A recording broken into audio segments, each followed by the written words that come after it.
Over the next 2 weeks, some of the biggest U.S. corporations accused of turbocharging the opioid epidemic could finalize payouts to victims and governments worth roughly $32 billion. We've lost more than 1 million Americans to this epidemic, and sadly, it's at an all-time high as overdose deaths. Paxton said pharmaceutical companies that made, distributed and sold opioids were at the root of the problem. Their payments will help fund treatment for those currently still struggling with opioid addiction, he added. This comes as communities across the U.S. are scrambling for resources to combat an opioid crisis that keeps getting worse.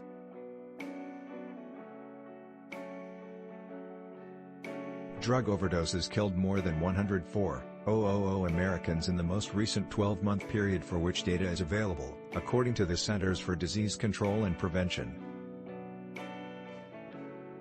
That's a tragic new record for the U.S. There are 2 major negotiations nearing completion.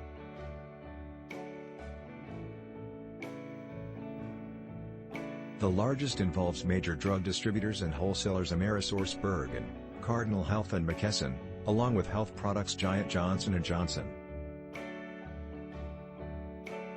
The 4 firms, which maintain they did nothing wrong, have tentatively agreed to payouts totaling $26 billion. The Texas money would come from that deal, as would roughly $590 million that would go to Native American tribes.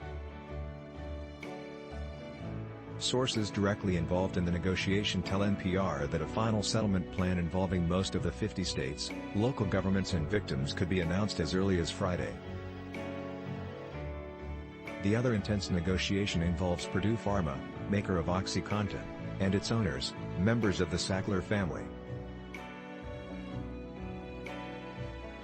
In a report released last week, Judge Shelley Chapman, who is mediating the talks, described accelerating shuttle diplomacy among dozens of parties.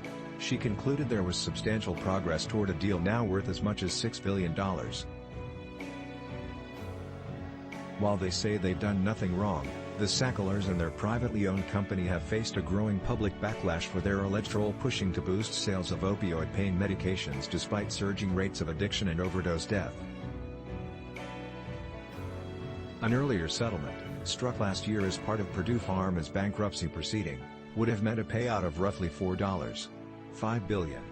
That deal was rejected in December 2021 by a federal judge. Closed-door talks quickly resumed, and in her February 18 report, Chapman revealed Purdue Pharma and the Sacklers had boosted their payout offer to not less than $5 billion and up to $6 billion. In exchange, the Sacklers are still demanding total release from all future opioid liability.